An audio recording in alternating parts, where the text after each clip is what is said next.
November bosume no ne da ya itosunum ya otumfu nyankrompon aseku sechere kankane a odane sebo wode a cheyen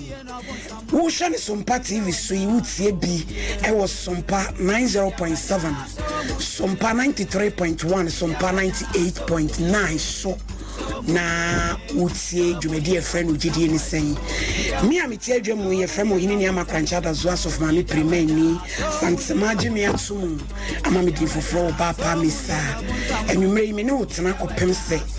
nonkron ebebo ewura nom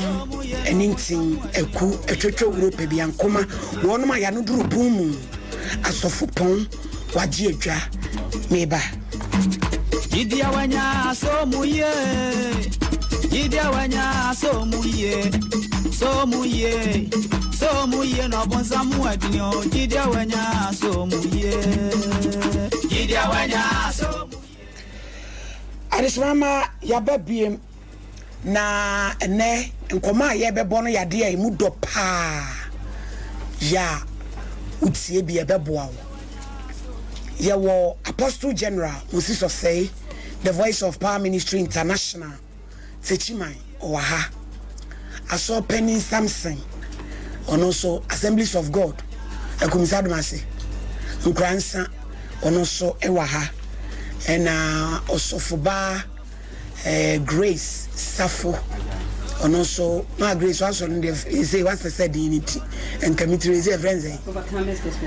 Overcomers Gospel Family and also Waha na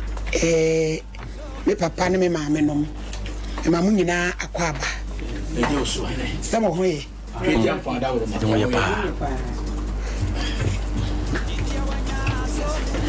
ayo abusia said ye kan ye no ne asamo a ye besua na na se ye besu adwen wo ho no ye busa seso oba etimi di asori ani se oba be ye sofo ana oba be general overseer oba be leader na ye nananom e kan sembia me gidi se wo man kan kwa ye se oba totua e ya na twi be made na oba so to nyadoa won to duro na nei no be ma bi wo wa wan hwa de turo no kwetwere ne dem no ade bekum nyadoa ne bi won so akofa ahwe kora na mwa wo na pro to oba ne ton a obetimi asesa ye dwuma foforo debi ameka se eba ye nananom bubu ye no no se generation bi beba te se ne akombesan sesem ade a Christosom ehweye bre anase wosom se ye muzirimisom osom bi ye wo mo ha ye eye amamra ye hunu se de ye de amamre ebeka ye som a ye som ne ho se ye Christosom se ye muzirimisom osom bi a ye som no amamra ne amane ye ntumi differentiate enti obi wo a oye Kristoni osusu so ko ni kuroma fa hye kora eye bone but some me come kuroma fa hye se me ye Kristoni no ka me huru bone a ya ewo mu na emom amane na ewo mu se me ko me kuroma fa hye na omu di chim ye twenwan eno de se wo ye muslimini na wo ye Kristoni a wo gidie ne ma wo kwan se koye sa amane ni bi but amamra de wo ye Kristoni a na wo ti amamre dia enya fom so ene to obi ye Kristoni na ahemadi kura to na asemi dia minni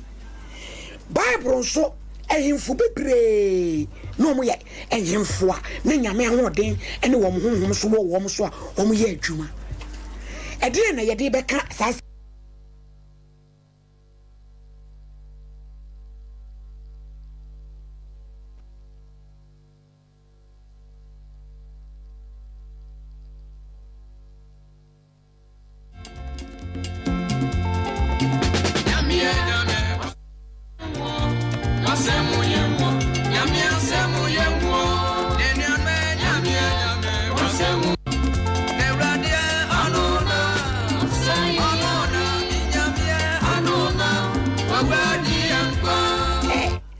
womu so betimi aye de mema no beye no enti asofo bi kura wo mu wu a ne de asori na gigya yere no abusua ne de ye besua nie se so oba ese oba yi leader na ma Grace Bompaye mai ye bompai yeda wase erade ye nyankopon ena nwumre nso ewo Yesu Kristo din mu se rade wabue kwanya kese ede amayense ye baba dwendwe ahenie yi ene mu nhyehyeye ne nneoma a ekoso ewo mu anwumre dwumadie mu me bompa ye we rade Yesu din mu me gya dwumadie nyina se we rade nkonkronsa na me de yetiefo nyina so se nyame nkonkronsa wankasa bedi anim nyame nkronkron madwumadie nyina nyenkodimdie na ntiase soronko nya adwuma no bi biara ehu ni dibre ene de we rade na mo nkronkron so afre no se omeje yeda wase nyame tumfo erade Yesu Kristo din mu ena mabɔ mpaye amen amen na ye hwe kwan se nka chief imam sa na menim se wo beba na menim die ntia oni ha yegusu ye program ya Reverend Mashaeli Christ World Transformed Mission ono so ababa erade asomdwe nka Ma Grace una yo ba ladies first me the fruit so se wo ba di asode anim ada wo no ma pepa cho ane yo chire mu meda doctor ase ewo kwan sonko so meda SOMPA radio yi ejumayefo doctor ne na busua ene obi biara waboama radio yi edu mpempenso a edri ohine ni aseda eye wodia meda rade ase ema wonyina na mesan so sre rade se ejumayefo a ewo doctor na hiemu nyina so no erade ohwa ade so ehoma asem no doctor woni wabusua ene wadwumayefo erade nhwemu nyina so no mo ho ban na onkoso mpege ejuma yi sede ebeya ebre ni ebre nyinala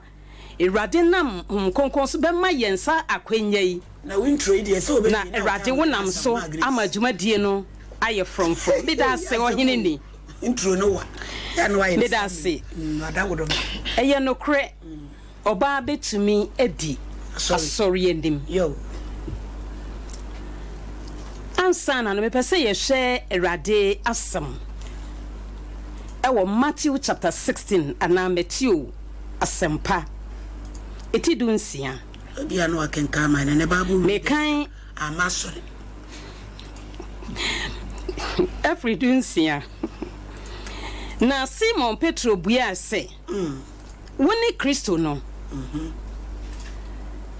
woni Kristo no se no se pamocho mesia fabio na Simon Petro buya se woni Kristo no onyankopon tiasefo no eba ena Yesu buya se no ena Yesu buya se enye honam ne moja ena eyi akyerewo na meja a owo soro no na menso mesewo se woni Petro na obotan yi so ena mede masafo ebesie ena nwumre adofonom oba betumi edi asori anim asem obusa o kan yi se me pacho me to fapim ayo to ya hwa na broso na dwi enjiri da die ntia mejitum na mejidi nso se oba betumi edi nyame asori anim ne se no kresam ne se wokọ asori biemu a ubehu se asori no omachro omo mission any omo vision ema asori no na yehwe Kristo soma nkasa yempesa mbeka ewa asemi mu ene se obi a odi animu bia no oye djuma yeni Kristo som na nkasa no onipa baako pe ene betintim Kristo som eno nti na Yesu Kristo bra na oni na esuafo no enam no obisa omo se na nipa se me ne hwan na mo nso mo se me ne hwan eho na Petro eka se woni Kristo no nyankopon tiasefo no eba no eti Peter kan sa asem no Yesu se wo so ne Peter na sa revelation eho no me se yentie ne sa edi sama wakan no enye honam ne moja na yi kirewo na mu meja wo soro no ono da na di kirewo sa asem no so na mesi masafo asie eni ti adofonom sorry me ba be do so yo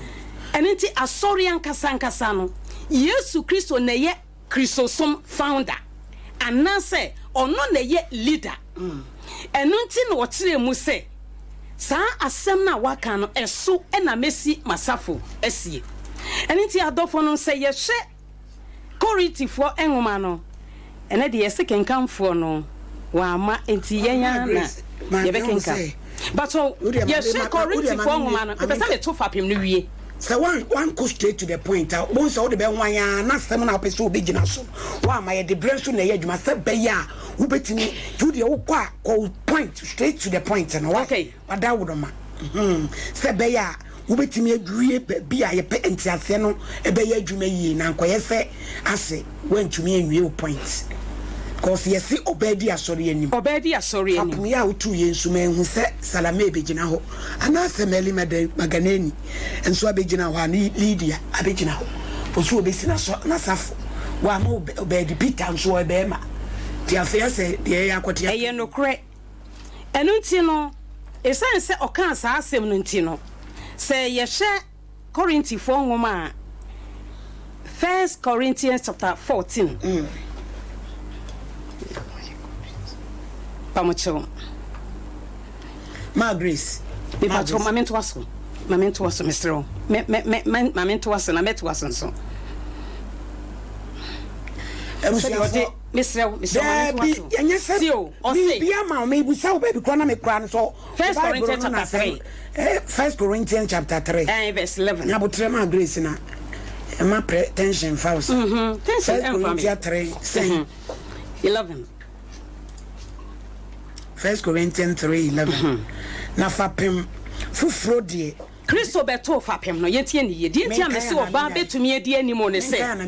Yesu Kristo beto fapem no enti Paul ka asem bi ewo ho o se fapem foforo die obi entumi ntubi ense de ewo ho dada no die tia me ka so oba betumi edi animo ne se Kristo ato fapem no dada enti se nyame afre me se oba na bedi asori anima eye die Kristo aye no na me ba beto so efi se tere no so wunya daje kenkan ni nyina Paul se fapem no de Kristo aye de wato dada de nka wo kan pese me ka so da yenya ne ntem kakra o si Kristo edi kan atofa pem no dada na emom no o so obi obeto so no on hwe se de oye den o si eto ye den e de to aso enu nti no mami musa wasem yen kan 1 Corinthians chapter 14 34 35 1 Corinthians 14 34 35 we are making kind my 34 35 na ife fe wi wasem no na mate ofoforo so moma mamu a won ano asafo mu na wa ma won ho na won ma won ho kwan se won kasa na mom won mre won ho ase se de emra no so kan na se opese usua bribia won misa won ankasa wo kunum efri won kunum efri se eye fere ma oba so obeka sasafo mu ti asem we no asem ma me kire mu ese sa no sen sa asem we sa wo kenkan a o se ema ye mia ya no o sha ase na wo kan a o se mamu awo no e wo asafo no mu na wo mre wo ho ase na se o pese o sua bibia ase ho 34 na ase ho no de okita ne Bible o se na emom no wo mre wo ho ase enhye asese de mra no se de di kan no so bi ba gi Kristo di a wa firi mrase ye ni mrase ye wa domase eti na Paul kasa kire ye because Bible na bi o ha Paul kan e woni pasronku bi o ka kire na o kasa kire Corinthians asafo enti wo de to aso se ma me to aso 35 no o se na se o pese wo sua bibia ma o misa ni kunu okay na me so me bisa se e na we ye Paul e na we gina ne nem o misa ni ko me so me ku awu hwan na me bisa no and was so can say omisa the only kunu so baby sa hwan the on warrior so baby sa hwan ku we transfer dem aha enti e ho na Paul pese pepe ye ba sorry dem if we say na Paul sa Corinthians afoma no e say Gyedie enti no ne sika o mo enti no mo pese o mo de san su ne sika na ekura o mo no e de se emema no so ye brain enti apostle general Gyedie enti no obedi asori ani ma enyi medase Ewrade hia bebre no ntena ne mo nkireo Oba betumi ayedifo ba prophetess according to Acts chapter 9 verse number 21 verse 8 9 na ye frɛ owura bi flip a no yɛ sempakani na owura bi a ne ye frɛ ne flip a no yɛ sempakani Bible say na wo mama o me virgin maako fa no me yɛ nkomhyefo ma nti oba hyenkom oba tumi yɛ nkomhyeni oba tumi yɛ sempakani evangelist according to Mark chapter 16 verse number 1 oba tumi evangelist yes no evangelist aso obetwe akara me da se die ntini say after Jesus Christ we are sorry ye no dodi ka ko di Yesu wo ho dance ye kire mema no ye oba Mel Magdalene nti Yesu ansi ni kwan nti oba tumi ka onyankopɔn enho asem e kire obi di dance ye kire obi ba so oba be ye leader wo church e na ye leader no se makoka Awurade Matia sorry ti makoka Awurade asem na matwe akra na me de o maba no eno no leader no difference be no sempakani etumi ma me kwanse me ntwe akra de a eno de mi sempakani me mo hwete sempakani ko twe akra o de bresof ntini ye wo ohefo the head of the church no leader no da so de na 90.7 oba ni kwan se wote asori se ase Apostle Georgina anase Bishop Root ada e book no founder of the church yankinka Bible no Bible kasa 1 Timothy chapter 2 1 Timothy verse number 11 down number 10 1 Timothy 2 verse number 11 down 1 Timothy 2 o say abotre na o say fun no di bia ya na 11 down yeah 2 verse 11 down maybe okay manye kom nsia asem no ahobrase nyina mu oba de me ma no kwan se onkyerɛkyerɛ anase oni oberema so na mom onye kom medase nti me ma no kwan se oni oberema so fi se obo Adam ansana obo Hawa na oba ade na kyerɛ se oba edi asole ni ma wodi oberema so medase yenhwɛ yenuanom no a omo ye ma o mate aso me ye founders no on se emma wo subi se otumi bibia se wa ma no ho kwan ama nyame ya ho brase anwura no a na ohwɛ mema wo di won so a etimi de sunsun efe na homa so ewura oba no yemfa ho mema nyina bi wa ohene meba ohene meba nyankopon tumfo boss ro ba asase di tumi ma mema bema oba ntine nyankopon ye ba bema ntine nyame ye oba be kan no nti ye wo dwumadie bi wo ho a oba enyo eye bema na eyo kane no so kan 1 Samuel chapter 3 no a tama Eli nana ni eye kusuba no a na wo huna de ye no na ye wo asomfo ma na wo fie o mo soma ye frɛ mu asomfo ma nti emma de o mo de ne se ye som e wa asoli ni mu adoye o ta ho pepa som like niema bi ne niema sa but so ba edi eye leader of the church say be Apostle Susanna ebinim from Genesis to Revelation oh yes Paul wom yes and I can Matthew chapter 10 verse number 5 no what the apostles no na ma kan but one for baby an apostle one call baby adi anka ho enunti na e kire se eni kwan so ba ye head of the church na mo mbre no ho asensa so ni mo wa adoma ofa mo osofo no a wate asore no a oda no nti oba de Paul say ya makwan so won kire na woni bema so fi se obo Adam ansa na obo Hawa na nye oba bema no oba owo no dada no na emom oba no nyam na kai Paul ne kai enu nti na enni kwan se oba e leader nti dibola no nyina no ya difo ma dibola no nyina no ya difo ma Judges 90.7 FM 4 and 5 me phone na freezy enu na me ka dibola mami nwe mi se wase me yidi bewula mami me si mi di bebu so wase na botre na me fem enye Judges 4 ya 5 ya ye bekin kai Deborah na oyoba in fact Christian history she was the only female judge and prophetess as well one no na call Balak ho ka kire ne say entokwa no betimi akon ema Deborah di animu ma o mo kontokwa sa time no na ema yes ye primary status because of Eve Bonnie but Samami Deborah stood on her ground breaking barriers sanu meaning in every maho Christian history crown oba bie no oba prophetess outside judge and we no One no e oba o. Wetimi abeye difuba. Di enti akoko soto aba be. Aso ko kwant wo bi. Mo wori balak ene ko ko. Ada no no anko. Na ko wo mu anya ko anko. Onse me tire mu se, onse me kasi se. Oba betumi anya adoma chede afre Awurade nche wo de hye nkom, but still under the man. Sana me tire wo. Fa brofo ne ma. Woje promo oje permission fi wo mu ho. You understand? Sorry. What you say? Woje permission fi wo mu ho. Ansana onya go ahead. Ayet ye oye no. Enu nti na ye wa asole mu aye wo Women's Day. Osofo ntimi da bi se na de maida ye nya ye class ne ya hwemba no so na yo mu performance. Enu no de wo setumi na se. Ba se wo ba twa ntuma sine sene. Say I'm a bishop, I'm a apostle, I'm a church founder. Enu na make kan ho asem you, but wo ba timi ye sofo. Esomfo asole no. Na untimi enti asore se me leader o kotem pai bo no kra fa be ma to an let's ask so no na koye wo se oba ni the my evangelist onyame SOMPA kani no nyame SOMPA kani di leader ni tunzo be ni se mama onyina so o SOMPA kani ko ka no dia ble leader no to oba no ko twa kra ni yes don family of penyin no it is a ma wu no ye founder no the asafo ni ja ne yira ye wrong I didn't e mema wa asoro mo ya asofo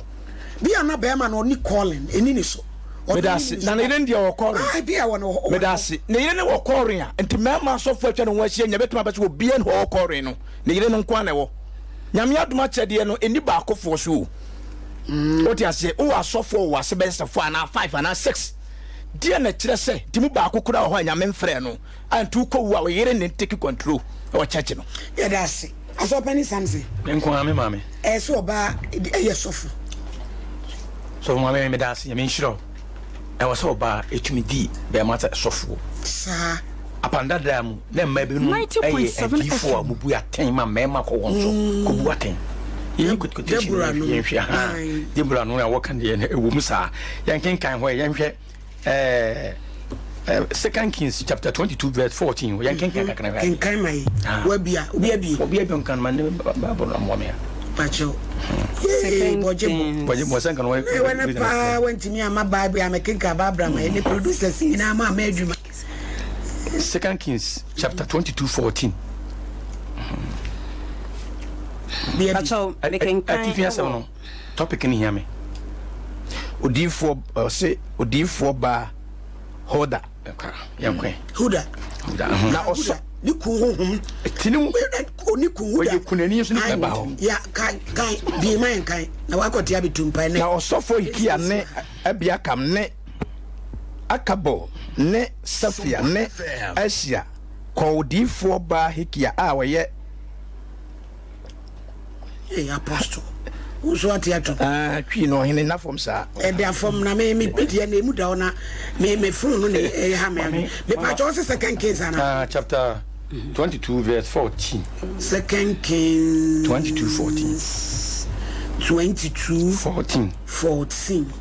2 Kings 22 14 e the king kai funu freeze but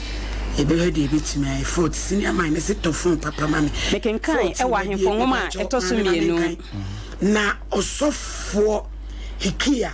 ne ahikam ne agbo ne safan ne asia code fuba huda oye hahasba takwaba nta ade sohwefo salum yere nchen nso na oti Jerusalem fa eto sumienu mu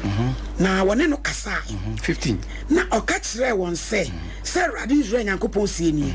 monko kan kire oberima osoma amono menchen no se Radi sie ni hwe me de boni beba ha na ehafo so se de nwoma Yuda hene akenkan mu asem nyina ati mento azo evensia maame no na oye kurani a ne kunu honhom yamde duani a odi adwuma nti yehu se asofo bi na buo ma no a omko no okoji sa akwankyere no nti medie ne minim pa ne se onyame tumi de obi aye adwuma awie brem ya wope na ne na reverend eka na madwene ayegin se ba de ye kan se den yara asofo mame ba wo tumi se din ya wope se wɔde hyɛ ne kuna ase ɛkɔse ne yɛ no kwase mo ho ba wo tumi sɛ den ba wo ahode sɛ den ba wo nyansa sɛ biribi a wɔpɛ sɛ brɛma na di nkan bɔ no nti wɔde brɛma no edi mu kan na nka ɛma wo tumi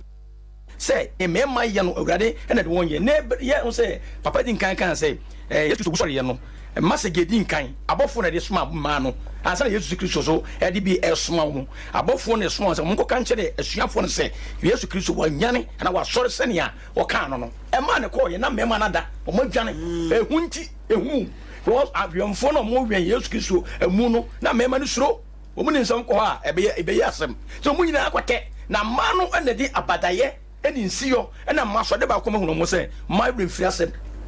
o de asɛm to ma no wɔde turu koto dwom a ni yɛ di nti yesu kristo kɛn sɛ owu anansa bɛsɔrɔ no na mmarima no apa baabi kora adwa mo kora yi firi sɛ mpani yɛhwɛ asɛm bi wɔ ha na fɛ yi asɛm ano ma me 1 Corinthians 11 3-12 ɛma bie na mepɛ sɛ muhunu sɛ ɔbarima biara tiri ne kristo na ɔbɛɛ tiri ne ɔbarima na kristo tiri ne onyankopɔn ɛno nti sɛ wɔka ne sɛ ya na wɔso ɔbaa wa ma akwan wɔso ɔbaa deɛ wuti ne ɛbɛrima na bɛrima nso ti ne kristo na ɔbaa na bɛɛdɛn na wɔsa bɛrima no ho na afei wo no abɛgye gangari a bɛɛtira bi mama adom akyɛ deɛ nyame na de ma wo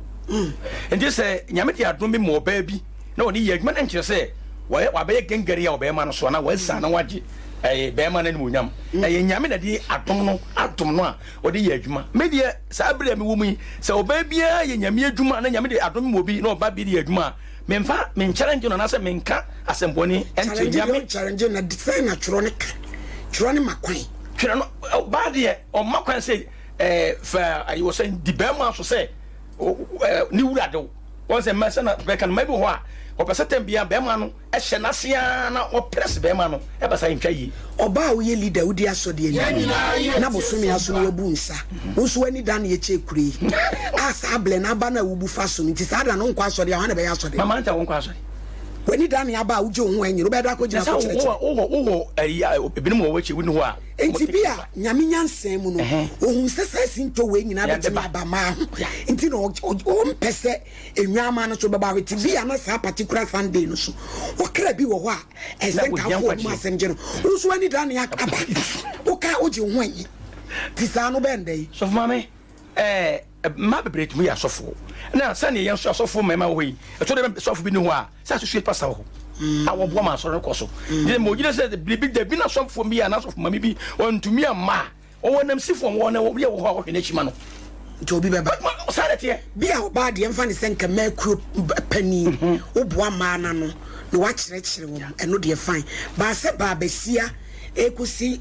ebeye founder general overseer se me na sole no ya me dia ni mu abo credit card me nyina mama ene de en san de en ka me ho na me kye ne se ya me de adon no ma ba na o ya adwuma na nsi ni kwan ya me na fa adom na ya adwuma se ne ya me asem kire so for eli so ba e leader odo me da se elda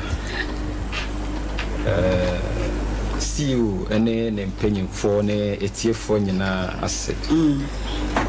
ewo akwanya kese a odi ama me eho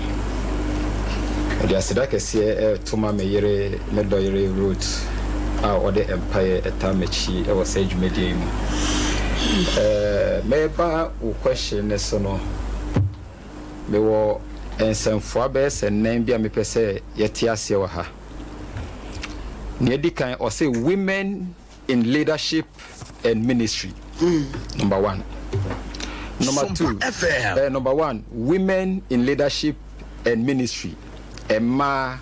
aken omo akendi ewo osum no emu. And an etosum you know. I say the role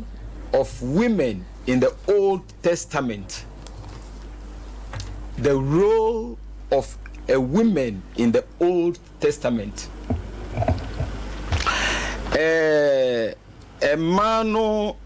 enyumedia emano ediye ewo apam dada no emu ena ne etoso so ye the New Testament women ministry. New Testament women in ministry apam foforo mu Emma osoma erade de ahye emma no ensa ministry yeah body ministry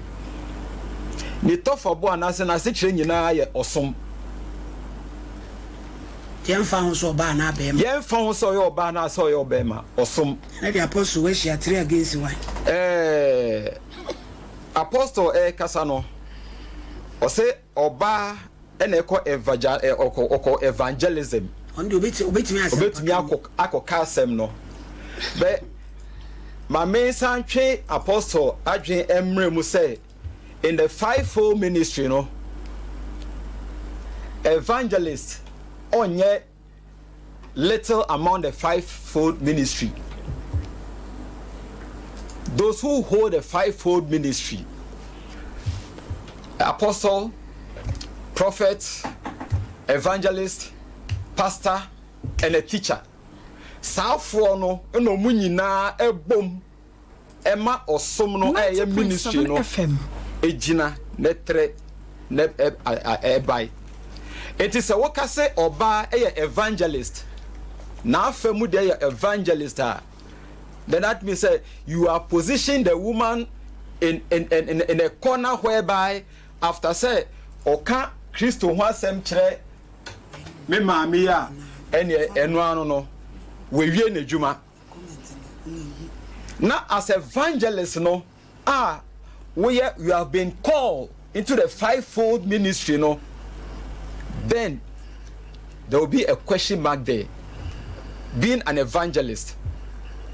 or someone na erade dey show evangelist nensa no se wanya erade be bisa. Amen. Amen. Oko Judah SOMPA FM. O say emre no ekwa ewie ya mehwie me hunhum nyina egudie nipa nyina so emma ebeden pato ho na tumi bia ma me de ne yebro fo me Joel 28 men kan me bro fo e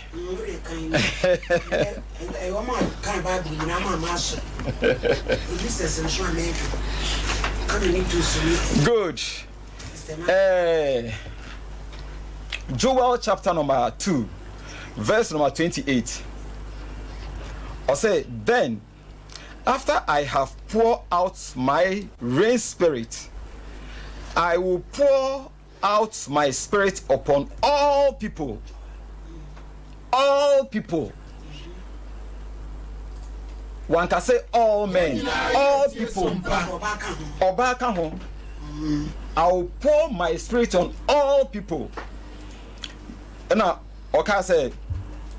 your sons and your daughters will prophesy. Woma, any woma ebeden, ebe shanko mumbe ye difo.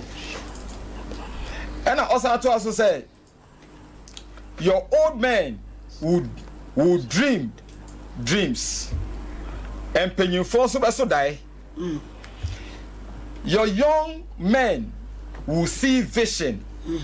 And memoane subehu ebenya enisade hunu. In those days, I will pour out spirit even on servants, men and women alike. I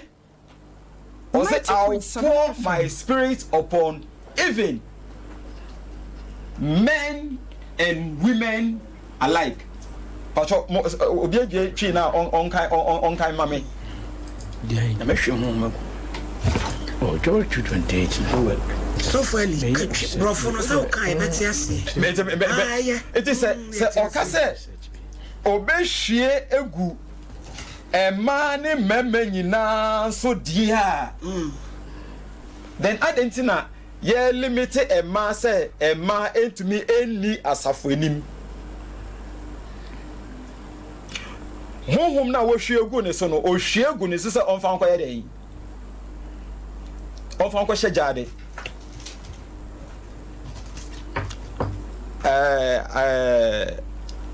Me ex naval officer. SOMPA Enkane no na Emma yɛmfa Emma wɔ soja mu ɛnkane no yɛkɔyere mmɛma nkantinkafoɔ no na de ɔmo abɛsia akɔ soja but ene ko all the military that's a security apparatus nyina ne kɔhwɛ Emma a commission of name them enu ye wiase asem ye ka twe electronic da trone so kan ye say o se o hwie ne hunhum egu hunam nyina Emma ene memma eso sense my 3 against 1 just mu nyina mo obenkro me say ba apostle answer ma baba grace apostle ono yire ye de mako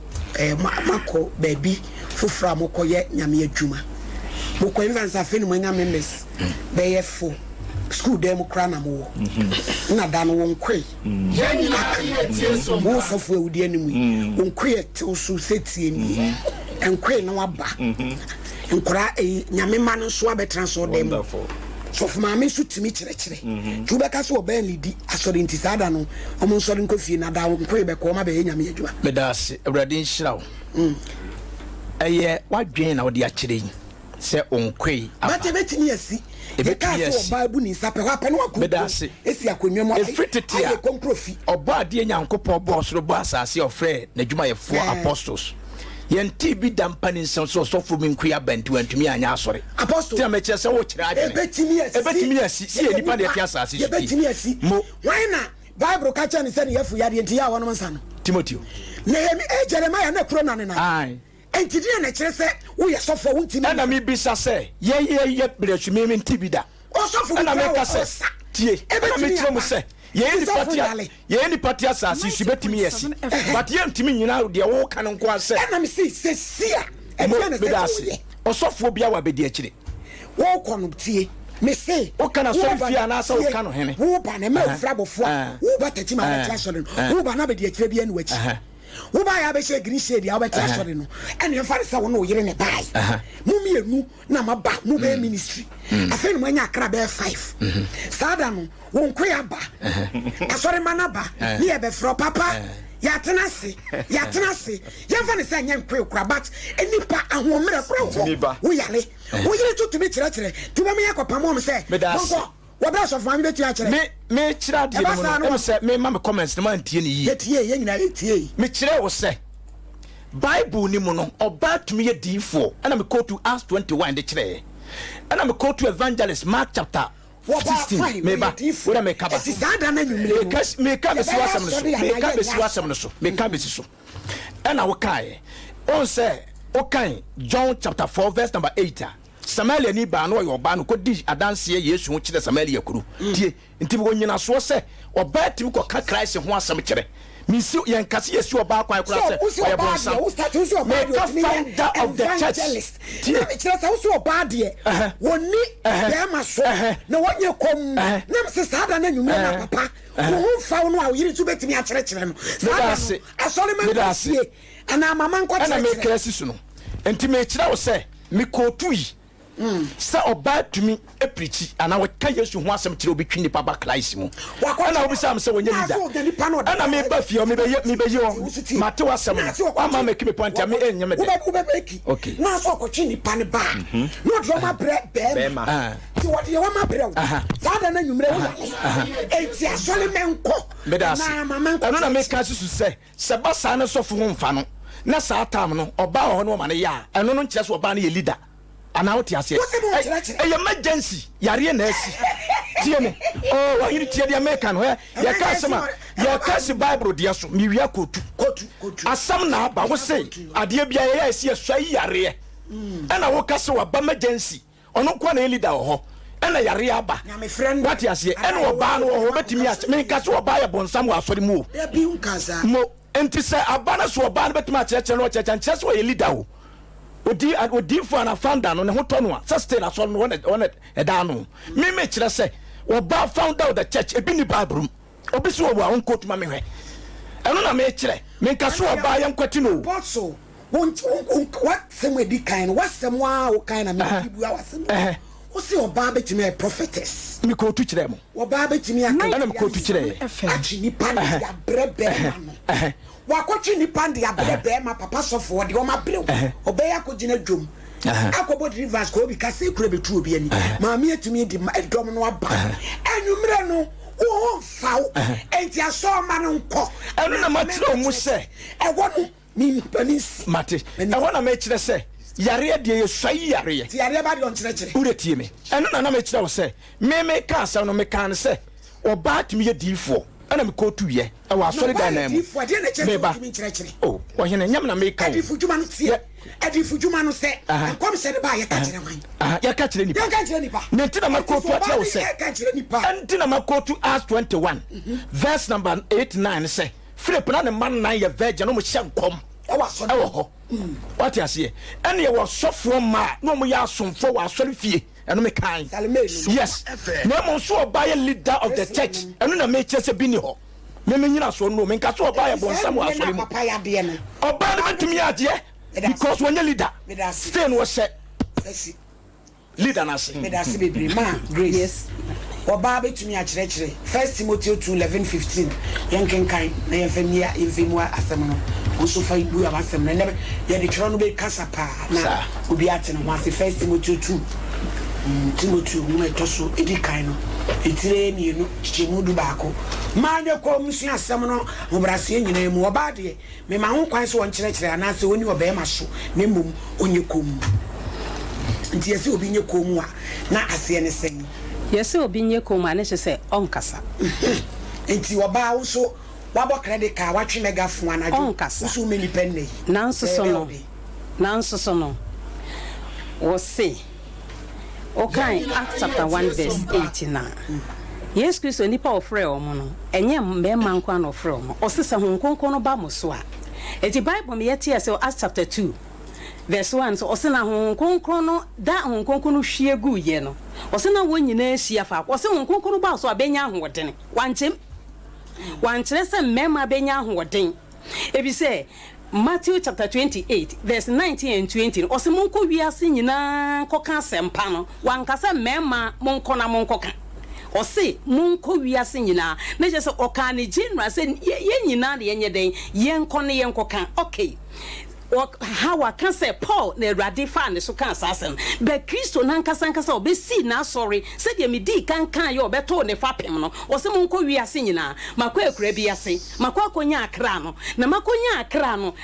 no obema bi anso ni ho a ono po di me Awurade sa akra no meye omoden na che sa akonya wo ho ma me se mitumi ndi o mani na me kyerɛkyerɛ efri se Awurade asɛm a meti aseɛ sɛ sɛ me di kan ye chapter 1 verse 8 ɔse honkonko no ba me so honkonko na ba me so he say Joe no ɔse obehwie ne honkonko na gu Acts chapter 2 wahwie honkonko na gu honkonko ho ɔden aba mi mu enti afɛ de mitumi yɛ den me ka asɛm no me ka wie nso so asakra no me ntumi nka sɛ me gya wo mokwa enti ɔba wo ho kwan sɛ odi domanim ana odi prophecy na minister asɛm agrees na wo ka bibi fasi ɔba wo ho kwan sɛ odi dominanim efri se ade ba ko so amesre na yenhye ne nso se asofudie ananyame adwuma no eyofre eti se nyame frɛ wa nyame na wo frɛ wo no adofo no oyo nyame nim difo ni nyansafo nim se me yoba ene wa frɛ me se me medi ne dominanim die na meka eti nyame frɛ no nso so no yenhye ne nso se enye wiase ha frɛ eyo osoro frɛ eya hinie na Kristo de baaye no on na frɛ dwumayefo eti wo frɛ wo se ni dwumaye ni a woni ano ye me Awurade frɛ me se ni dwumaye ni no me ye den na matumi aka se menye bi se ne ho nkonko na ewo mi mu no ma me ti ase se wa frɛ me se me medi ni domanim eti ofrɛ enye ne ye de toto bibia ho man ye eti nyame nsa no aha kan say because e bi o ha Paul na wo ni papotia o kan sa asa ne ye de e de kire wo ku ye fan se ku ye founder mu wa sorry kese aso pastors ne ade wo ho adena se be man nye wu pe automatically se ne yere e be take over ya we instances the bre wo wiase ne Ghana akora no e ma no beba no aso ne ntimi nyina na gu na nwan na hwete so bia na ka so pastor bi wo ho a ka dom no wo ho a obetumi edi dom na nim but akwai say ye business nti mum ya na ye mpese be free abusuanum ti se maame no dom no wo ho say ni ho ni kuwa wo de chichire twan Paul ya papa binom ewu ya bebre ya omo yire no madidi di animu a se ye nwuru si yakọ echi ana se bi anim aye enema bi wonwran e ti ne basa ewom ni awo kan ewom ba no kwasem se asem na ye ncheche na ye afutuo nso se we ye osofo na wudi asore n'anima osofo no na woni mpaya esese wobo ene de awurade be ka kire wo enti enya asore ye nya adedie no kure ewom no se ma bebre kunuma wa jiji metekari ase menji bi nche ayi ba bebre o mo nyina mu ye kristofo menji bi nche menji bi nche enti no ando ye no mintumi nyine die metumi ye ne se mehu bi enti se ebia wo ye oba na wukun ye sofo na se oso wukun firi mu a enye chinchin ase ebi se enye abusuan konwa eye nyame honkronkron me de mini no se honkronkron ene frɛ nipa ene yi nipa na ode ne honhon na dua wo mu efi se asɔre ankasa no eye nyame honhom ne bɔ asɔre no ho ban eti nyame honhom na de sa ahode ni hyɛ wo mu so da onam so ede ayeden ekita na asɔre enti se kafa ma akanie wo som no ede na twere ne kafa de ma kandie ewo so ba be di kan ewo som no mu no ede na bible kafa say ye beka se me susu se madwen ye me se ene ye pese ye nyina egura tworo mu eti wa bo credit kan na che edien na tworo no eka efa oba kanie mi bebu se mu nyina to bi am prepare eduru ho anya me dwen se susu se edien na tworo no ka fa ma kanie ho a obi esu dwam SOMPA FM Apostle Salome Apostle Lydia Apostle Priscilla Bishop e ma be cry bishop wo ma je hye ni bi ahye ni meme bi fi ani nya senketo ti dia na tworo no kafa ma grace die e tworo no e kafa ho a me pese me gina so e kan ene se medical chirichim die dikan no ofre e nyame ne fre honkonkron ene fre eti se nyame honkonkron no fre wa honkonkron ma wadom a wodi bedi asafo nanim ebisa ye hwe ne na ye ka wo Corinthifo enwoma na ye bibi esi ye nti na ma Paul oka asasem no eti wanka ne keke se ebia oka ne se ema enkasa se ye ka ne se ma nkasa de a ene na ehu hia se manku oba bedi animu ene na sorry mu bibia no se sa ne ye ka no de a ene na asori mu jumadie bia no o se manye kom de ene na nka meka se kom bia ye kom eti nka asori no esese bibia mema na eye grace because I don't mean you manu said die na bible no a mo bie mu obi ade abie mu no e kafa e ma kanie e wo sum bible no makwan ana o makwan bible no makwan e wo he so we ni de ma grace wo ba na what bible makwan because so wo share Acts chapter 18 verse 24 mpacho kenkan maye asoma fosem Acts chapter 18 because we be Acts 18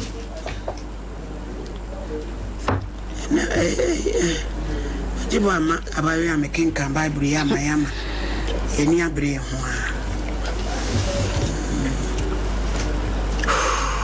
a wa bia obetimi akan 1824 mpacho kan 26 no mum na yem brantem enkakra Acts 18 92.7 Acts 18:26 e ya so pen ubi bible nya was o free asie di akofoduro Acts 18 say ma grace saying Acts 26 Acts 18:26 ma men kan ma okay aso pen isam si bi mu achi o free asie de akokuduro kase hia dem na Priscilla ni Aquila te no ofa no ba won chen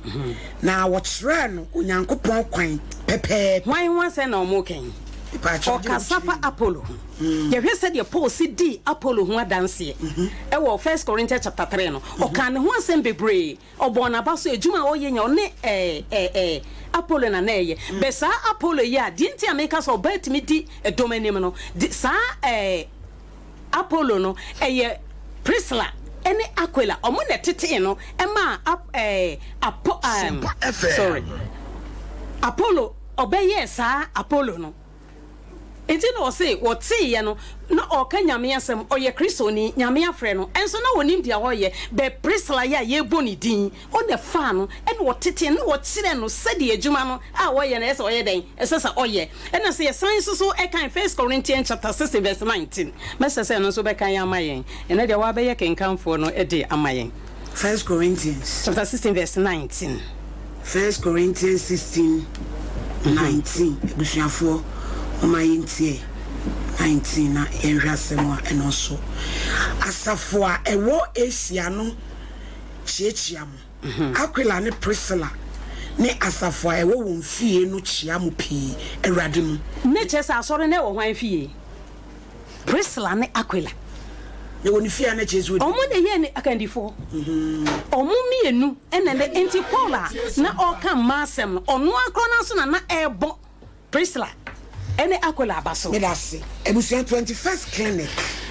ye sciatica experts say ya de bi da so to asintin twetwewo oje ho wanye no wo hwu bi abegina woni padua mu no ye wo 15 branches across Ghana. Kumasi area overseas, ye Behafa Radio, Boase Council Quarters called Junction, and Crandome Markets, and Cransa Tichima, Yadibi Adauso, Dr. Blessed Foster, with Sapeti Secretary, Wumubanchi, Sumo Boy Danger, Radiamani to me, Watanete, Emom, Dr. Saukai, Yawadan video now, Yemen, and ye, Ochina de Minumi, Shimmy to Shiripa, well, late, and Tibomodi. Na ko na 21st clinic in Gyedie Ne Sen. Here can for mizu any 5G anum ne edi ama we doko emro imam nom so for maame nom 90.7 FM maame bi o maame kokutu anu abuma kotogi ni siegu na me de abre no we de ntesa betimi anum bi ama why kama pa yase abedin tuo awaregie nyina bi wase a konkan 21st clinic aso ye bia betimi agibi ho ye wa hwan overseas e Behafa Radio hwa na ubenya bi na wa ye bi kan supermarkets and say ubenya bi e wo ba post office anomanchi Outcome Royal Ventures after Baptist University Ebuyakwa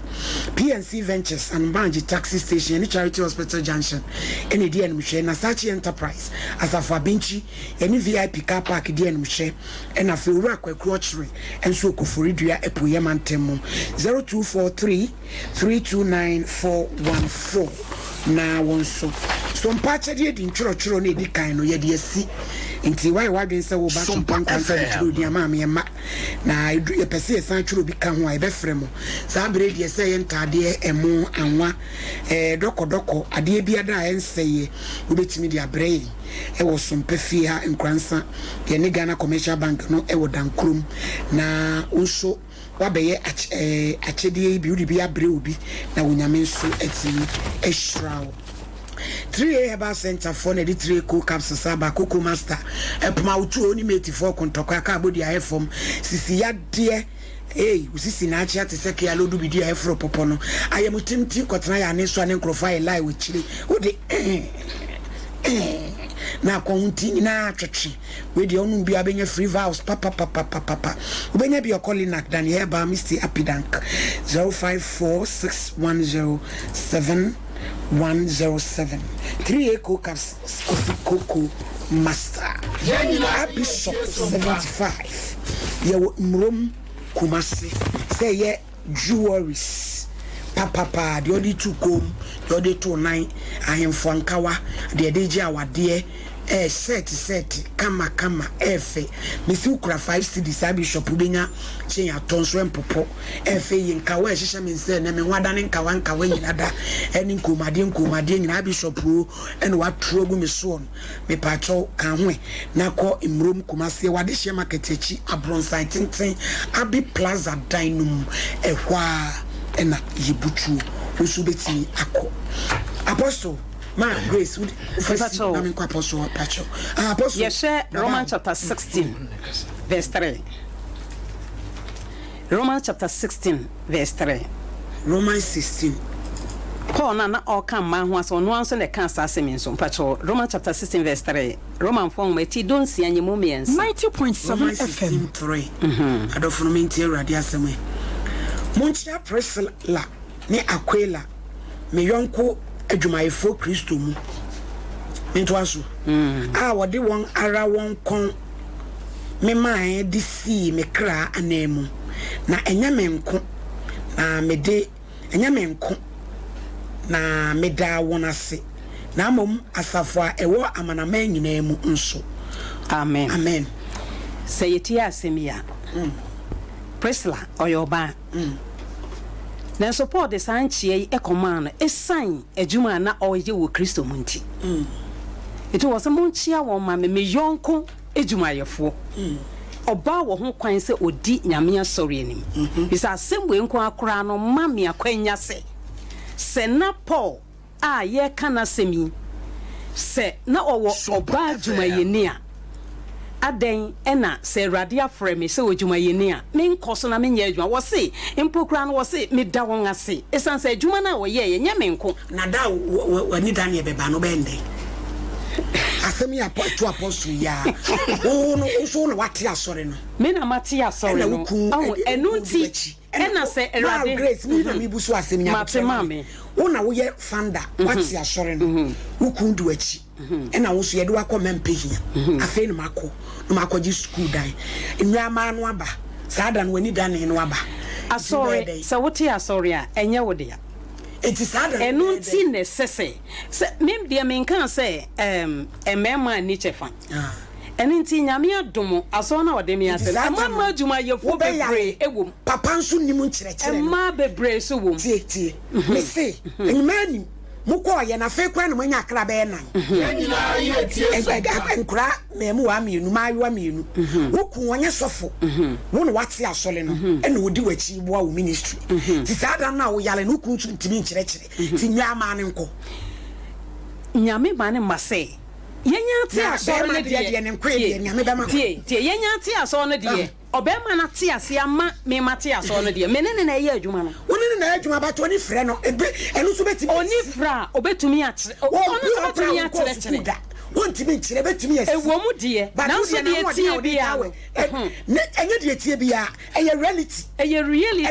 no correct tie ba se nwa no nkɔ na mama ho tɔ no ayato aso debi de etie bia no matete obi wo mu obetumi ahwe me sing samriti awa no wontiti obi abusuafo mo me nkɔ computer so Gyedie mra na enne no ye bewie no owi obesi ama nwansensi nya hudo owi abere wankuruma wei ye frɛ no Gyedie Ne Sen wo ba no aboaboa wo no wami a wotem sanse nya mo friendship 90.7 ala wallahi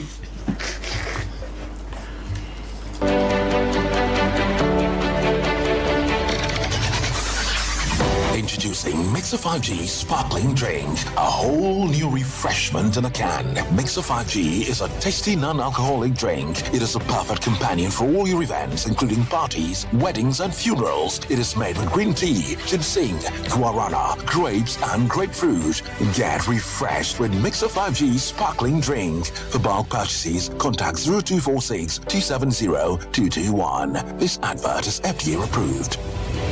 21st clinic a yes sciatica expert sciatica no o nerves na wo to ase na fa wo siremu na fa wo nansia besi ase ho no se ho techema eno ene ye fa ne sciatica na etimi bubu o to ase ka wo se dwe wo sirem wo je ho ba bi a enye na eno na 21st clinic ba ye adwuma pa wo mu yenti abasebo o magine wo Ghana ha ene amono ne enya asem ketewa wo mu gi international awards ahodo wo mu gi local awards ahodo na anu nso na wo mu be the only sciatica research and treatment center in Africa bibrim hano ebi ni baby a gi 21st clinic nkoa wo mu dia bibiduro ene besa o yare no masa de machine aka ho eya yare sabia yare bia wutimi de ko ne mama ade ba ko a wo magidi wo mu pa no eye sciatica ena stroke nso wo de kwa diabetes ne hypertension ne ade Ghana ha baby a wo mu ho 0540 311 311 0540 311 311 na 21st clinic wo mu ye sciatica expert SOMPA achedie yaba SOMPA achedie 2023 Bible say nyame SOMPA pa ne say obi ko wunyanka ene ewisia mobo enu ti na SOMPA 93.1 Kumase SOMPA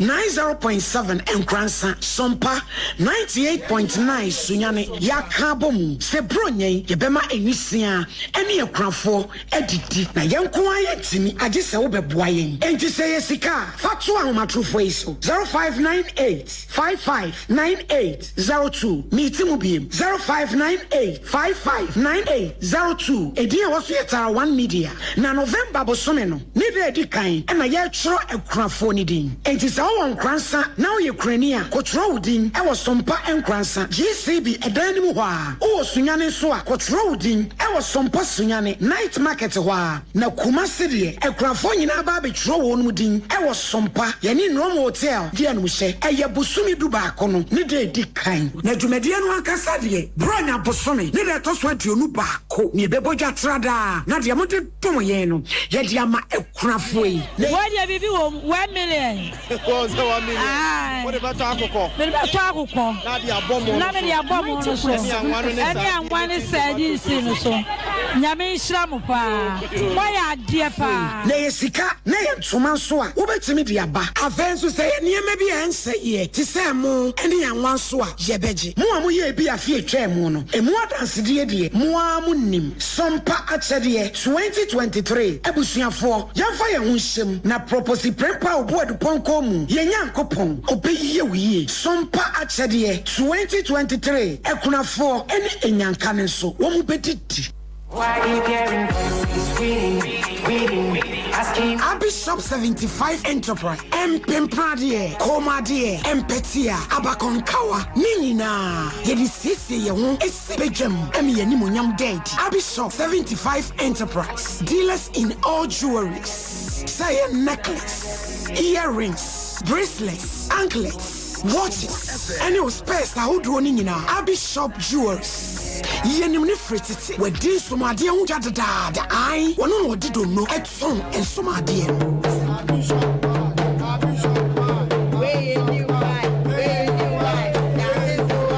say wedding rings, engagement rings, dear pia. You want a set wo and you want a bako. Bishop 75 jewelries. What's the woji aware? Who is sooner? Who ye kojiemo? Adibia and Mao Pani Pem, one Sicilian muti. The other best was the other bet to home, the other bet to sa, the other bet to 9. A jewelries dear, a Abish Kumase, Yom Room, plot 17. At this year market at Chihuahua, Abi Plaza, a Dankesini, a my phone anymore. A Chuara Copem Memenda, and a Panusia, Copem Renuncia, Abish will be more open to do more to any Baku Bakunina. Say a jewelries dear, a Bishop 75 Enterprise. Freyen 0598585219 and 0554304135. Bishop 75 Jewelry. Bishop 75 Enterprise. Dealers in jewelries. Bishop Yewonyame. Why you getting reading, asking Everyone wanna me tell say obano say woko Canada. Oh, woko suku. Na yesi ejapi abano so okọ na nso onu die okoye adwuma. Me say amafo kwekọ no. Enya gro.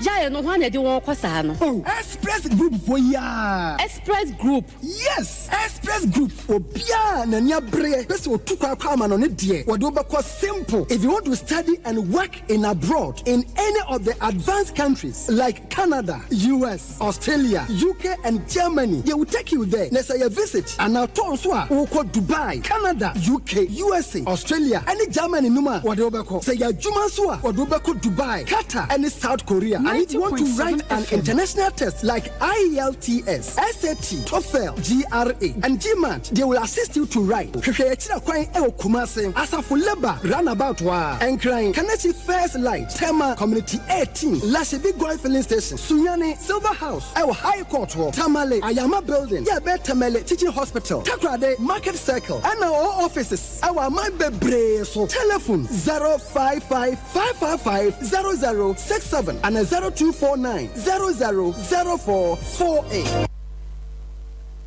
Abusuafo yama akwa babiem ede aba dwumadie kese a sabredu kwasi ada nwumra obi ate ne kasamfoni ene ne kasafidie hu tie sompa radio na wo hwe sompa TV no ye friend Gyedie Ne Sen ebeboa ona de ma ye de dan so ne se sompa ye fa topic ba ku bi ai pese ye ti asie yie ne edom suko ti ye de bosome ne edi dosom Tisa topic here na yetiti e be san hia so na wotwe me nsa to aso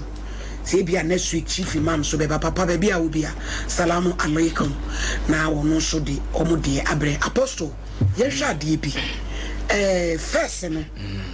na ma yen kokurum bia okay be ma no nko a ena eko tie neni ne kura ne wasofu asori bi mu wo a oba chima onwura inside ya ye baby e flow behind no ba no betina Bible say yesu moja esofom se kukura ntoma dan ni mu tse no we yi saade ni nyina afiri ho enti enai no ye betimi de agina so aka say stila wo ba ntumi ni edom ani medase oba betimi aye osomfo ba asom nyankopon adi apostles nachi aye adwuma ni bi but yes wo betia so say me leader very madane ni sunu yanga babu Acts chapter 1 yo yehwe Acts 1:13 na Acts 1:13 na yehwe ade na oba emaka ho but o mention mema ni din o ka se ene ma no Acts 1:13 na yehwe ade bi ewo na okodru ho no okọ abansoro dan no mu eho na Petro ni Yohane ni Yakobo ni Andra Filipo ni Toma Bartholomew ni Matthew Alfio ba Yakobo ni Simon Saloti ni Yakobo ba Judas na yenu nyina de akomakro kura mpaebo muara woni ma no ni Maria Yesu na oni ma enu nti na me kira wo se oba ntumi nye leader but wa yesomfo wo underman awa sole ne mu what must one say onu wo mu nenam wa bansion apostles ni din but a man was say ne man no o say sitie e kira oba say wo totuo mpa atwene ba ma dem ba ma bi wa de twom kosini do ma no beku obe tuturo ne ko mate but ya me mu de oba say de wo tibia say wo na wo ye best to say di mpa na se fan that there and you ba na ye sir yes sir o kan sa de mete wase ne se ebere bi atwam na nka mani chefa ewo nyame mu edu ba bi kura ba bo no boni padi a onfa banka ho obo ba ma din se ma de ye nkan SOMPA yeah o ka Job chapter 14 10 ya obo ni pa bia o kama ba ma sana na Bible no mention no nti Galatians chapter 3:27-29 no and o kan say ye ba Kristo mu a ye ni hele ni twetiache ni motroto ni oba na ba ma ni ho ye ba apostle ye rade bi Judges 5:7 me ra sembi ho Judges 5:7 asafo yin sign Israel Sirio sorry asafo yin sign Israel was sign ko see se me Deborah me sorry na me sorry say and enna ewo Israel was asafo yin nyina asa wo awo masa ebi ni ho enso no Deborah o sorry na o sorry say na e ko balake ho mo kokon di nkunim this time no ye ka so wo ba enti won transia sabre no ye say asafo yin asa wo ti na mema ni medase enu ye wi asem na wo kan yo na bi asa ni babru safo yin yo hene enya sofo asofo sem ho sem na wo kan na Deborah we don nya prophetess me kira wade o ka wo se safo yin wan ka se fanda na wa amo ma san apostle woni me ya dwe se kane no na ahemfo wo mo na ya asofo David mu nyina no mo ye hemfo enso no mo san ye nyamedwuma bedase enti focus asafo yin san ya enye wi asan yin wa asem na wo ka asafo yin de a wo ye asafo yin so no abi o ye sofo but wan ka Eli wan ka Eli eni me kasa no wi ase Bible mu kenkan na me kenkan o enye wi ase enti be tun ya ka se me ba o wo se asafo yin nyina ase me ba o wo bia ni ho ne ka me Deborah me sorry na me sorry e ya wo minus sem na o de asam ni ko to barak ni barak se enkom se kura barak no ye de no ye hene yes enkom se kura by say Everybody has some called Balak and you na Balak. A cosu who chile diffubi. Na different catcher is a corner de Mobako. Nanimoniamono, a befa or baby soup, and a ba. And we see a Balak say, a year the Yaros and never the enemy. But Balak and I tell our mother about a bit. Because yes, and come say. And the Monyamon pepper by be free or baby and her banity and you're not going to go. But double at the animal, I could call Brana and Memenu. Tis our bar and to me away. A Balak our man quite. What man and Tino Balak call the Hawk permission before. Oh, when an okay kind San Ocano. I don't want to go to one uncle. Was so called permission free, signing Balak and son or no hunty, obey the bullet. What is it? You bet my gaza yas and to a prayer gun and intino. What now can you to the president, Anna? Oh, you are dear boy, and yet by a soft for someone, some walker. Where they make us, I'm talking about the church. And I say, as of some Bible, now who will be maybe not your dear, and I said, who dear, and I said, who dear, now can I say, I said, we'll be so cano. Oh, I bet it's a walk and I'm say, baby, or Sahene. Yo, I for him. You was for him. As for him. When you swing, I just said it. One on us, as I him for no. One and I so for. But no be so no so for. No be and son of a science, son of a no be yet. And tell me, and think I saw him for na meet up or a book at me. I know I saw somewhere. Intimate Charles and you woman and a henny. Ye can't for some wasam, that upon you, Yanko Papa, that one wasam near to leadership near Ken. A dear natural comfort, a said ma in near Kenny, a watch with us. Leviticus chapter 15. Barbara no Casa, verse number 19. Leviticus. Yes, started from the Bapa and Vofro. Leviticus. I was not any assets who had the Busumi in the Berry. You knew be a better than was Leviticus 15. 19. 15:19. 15:19.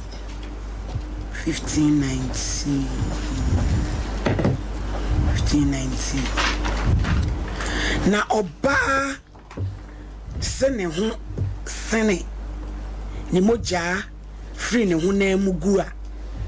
ontena ni subuo ni sabu na so na obiara oka no ho no nte ne ho nte kosi anwumre mento aso ko na de biara oda so ni sabuo mu no nte bedase me oba de ntia me ka besi asam so yo so ko tu apamdada na ko tu di ba yi free di bola di ntime so mi ko yi bi afiri ho yo wan so na de bia o ka se first na de agyankuku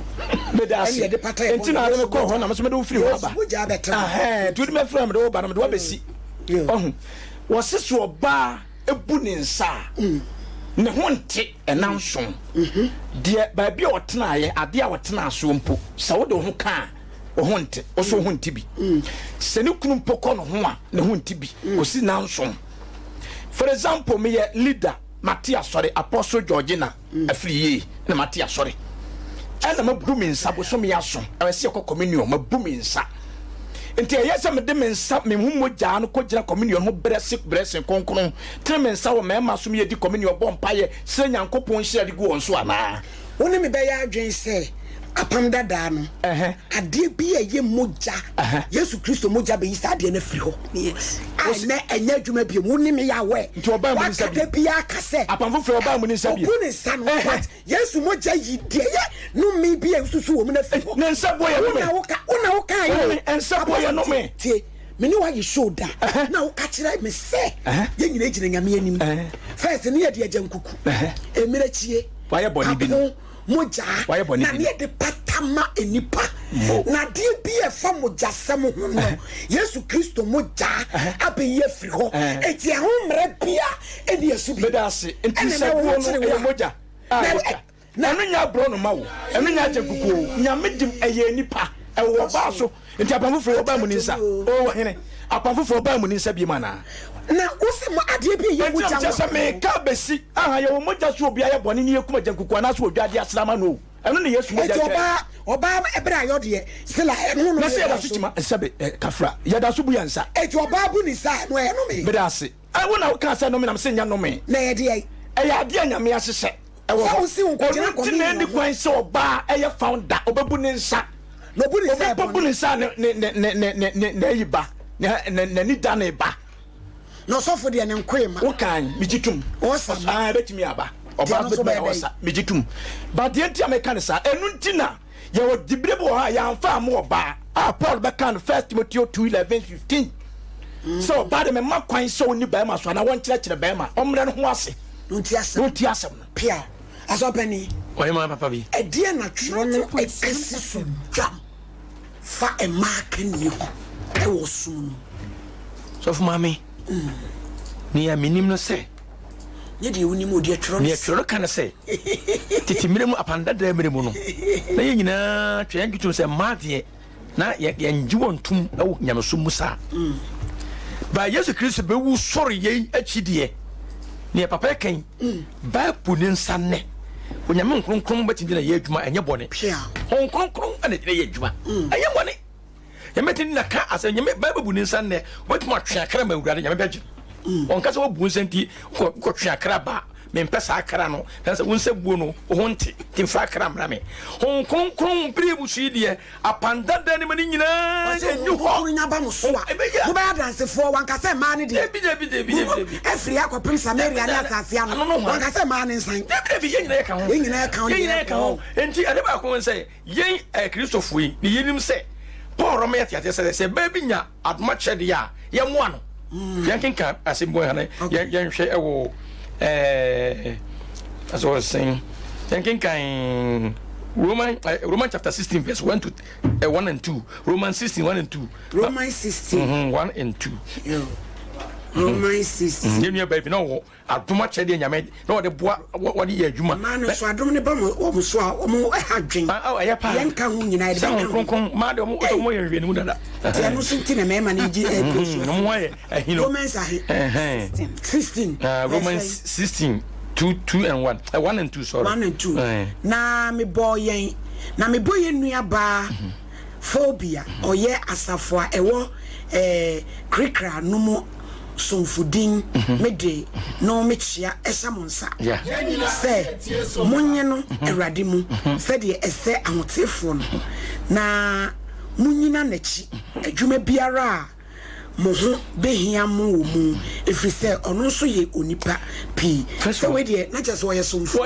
a we be say ye boa wo mu we say obi ye na chese de apostle ka so pene no kore e ma no de ye nso mai ne me kire say ba ye somfu a ana say ba ye sofo a ene nya ye som Yesu ene Mary ene Martha okomu fi ene one Mary na edin anything born ana ba ko no eya adwuma ene oso ansa mi kume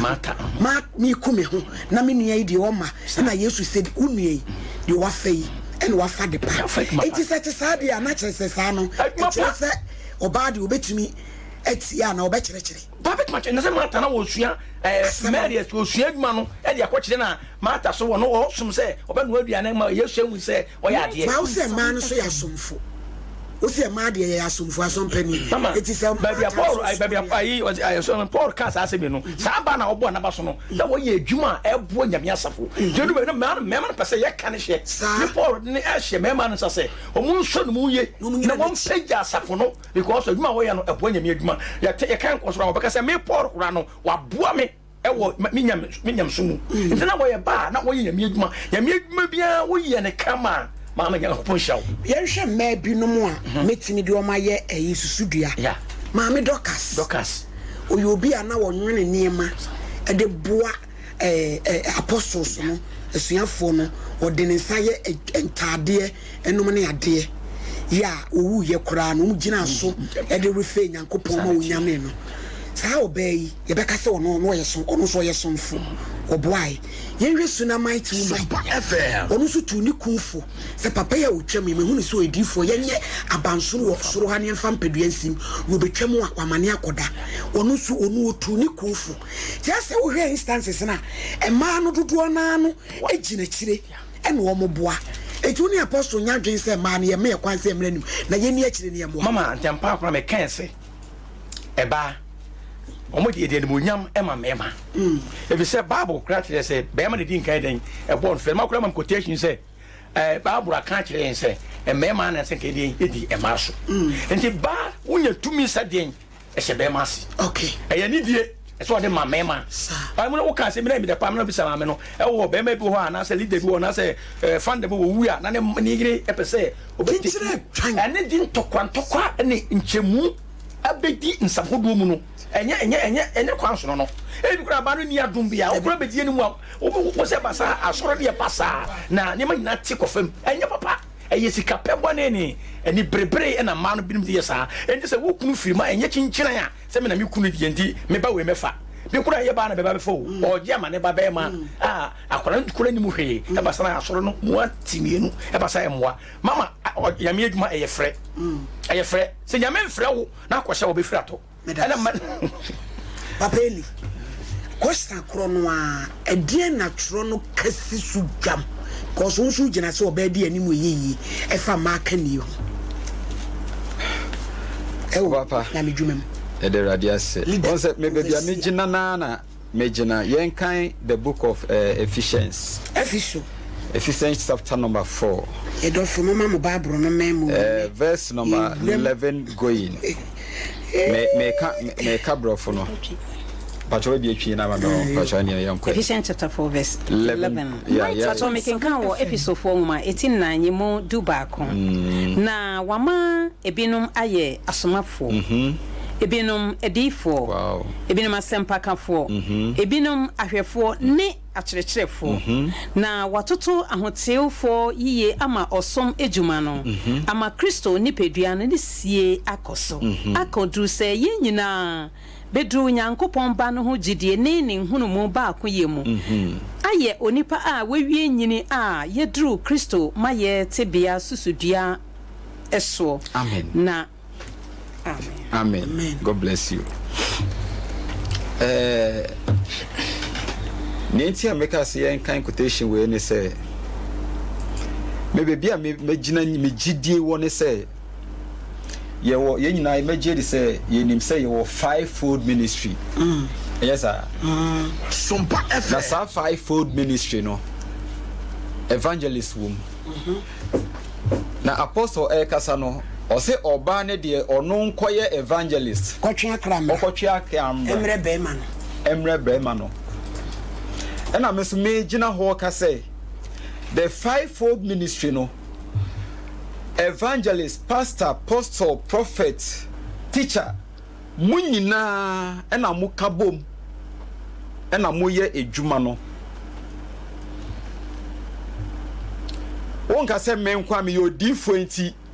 meye teacher ejuma meye evangelist ejuma meye prophet ejuma meye woye ejuma it's never done anywhere yen kone sa erade de adoma chede no ofre no osuma adwuma no ode ama obia it is a wode ne eye enkom sha e wo sa wo hye enkom sa wode ne ye enkyerɛkyerɛ e wo sa wo kyerɛ na kyerɛ ne yie sa wode ne ye asempa ka e wo sa wo koka na sofo na ono ye odwanhwɛfo no mo for na mo aka nyina no wa wakɔ abonte akɔfa dom na ba akɔyɛ evangelism na ba no sofo na oda edom na no no mo for na mo aka no mo aka sofo ni ho mo aboa sofo na ma osum adwuma no ayetumi ayede enyini it is any pane ye oba a oyɛ evangelist. He is part of the five-fold ministry. Papa oni oyere edemako krofofros couples fekra na mo be free ma bra base oba no na ye osofo na wo boa no wanyinsen na wawo sorry man no so afia na a new ministry manya nipa basis ma mi she ye no yes kwara o yes nso ntimi nkasa emetiem enti asoma no be come maternity leave Debbie na ma me ne ho chia baba Debbie na no bende usunya usunya adoni no usu etimi si obi yes oba bi to yesofo ni kukura taxi driver oni adom ni bi ne de answer maame ne pastor de ano akofa maame ya wo no operation maame chiro ade nyankopon ekwan a ofa so a oye na ade e wo ewiye bere mu me bedwin me nyankopon e kristofo ya gene say yesusu say me anwene me nyankopon me nwene ma no me se ekwan a ofa so ye na ade no yen nipa ye nte ase se ode oba abeka wo ho a onim se oye wo seso boafo na ode ne ba abeka wo ho enti asamnesi papa instance am de ma me simi nim sofo baby ni ku ye taxi driver odi madwuma no ho hwe yes because adom na wankoware maame ne se oye sofo omo ware se ordinary person along the line and calling it back no adwuma yes yemfa ne se o makọ baby new ministry maame na ko ya in operation so tu megira on kasa ukrokura baby obe ukura enti nwa no be ko maternity leave mommy ana e be do me ba o se oye oba ana oye bema na edwuma bi a wo ye no na se oye bema oye bema badwema excuse me to use that word wo bon ho modern say wo babua wo yire nso ama na raise to the standard obi timi ka se mema ne kura obi sof ma me bitumi ka che ni ku se una nyame afrɛ wo me won frɛ me eno no onim de ntia ya omotai kasa pacha nyankopon ebra wo boni wiase no hanoma o man name ye rubber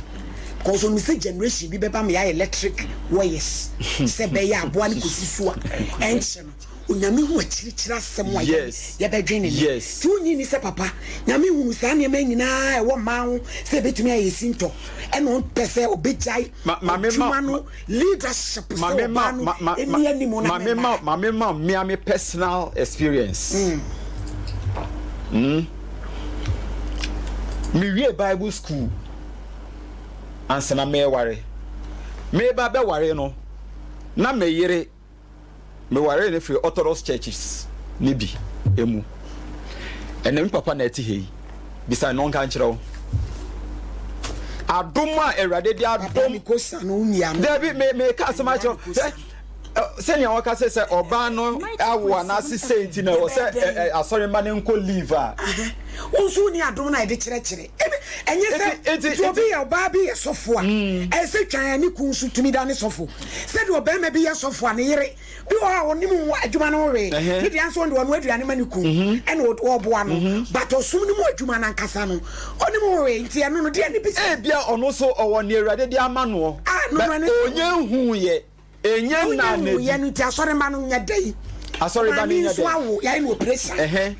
say mommy say wo de asem no agina mebo say wo de asem no agina eho no mo nko anso a ebetimi asi papa ebetimi asi enti a solution ni de wo he na make be na me de mia me de na me de mia me de e ma example me de mia nkasa me de e ma example say my wife na she knew nothing about even say yeah oko Orthodox churches say ya bomb pa ni obi gina ho crowd me da obi cross and never he's a fire woman what you say when you do obesua bo ba bi so onum so a se bi ku se bi so abantru no brazia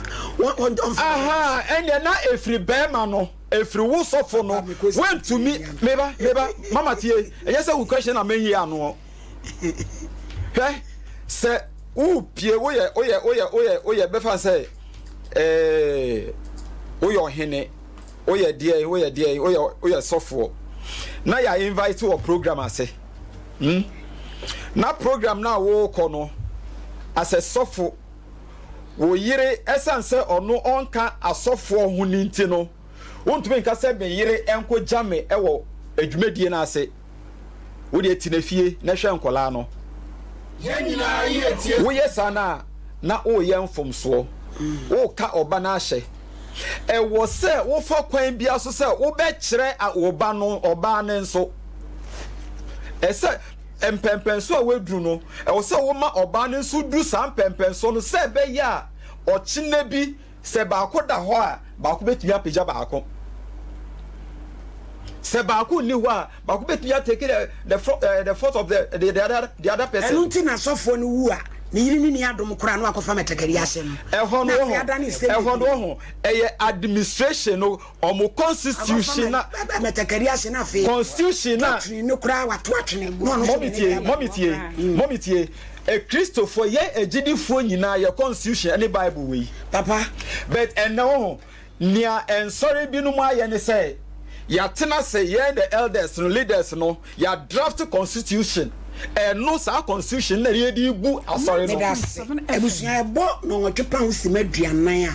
ye bebie tetefo no sa abre ya ye de mamu obi alas eya odeba ka o ma me di me ba ma de asi di fam now the cinema ba ma grace woni akwaba ne yama ye bie nti papa fesi kosan ne de good asa amfa baby am kusa baby a o pese e fa no so my want me influence oh asa wo de nam ho a me de nam ho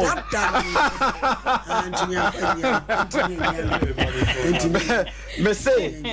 say oba me say me Gyedie ni say oba betumi aye adba so ma me betumi ka kire ni kun say wo na nyame from friend ti betumi on say of friend na say yo so mo wa wo ware no onye sofo me ware me yire na me ye sofo no onye sofo ye da say papa enso enne o ye sofo ba ye da say ma grace me the few so far na 2 minutes pacho emre no di I far na di enti ese so oba yi leader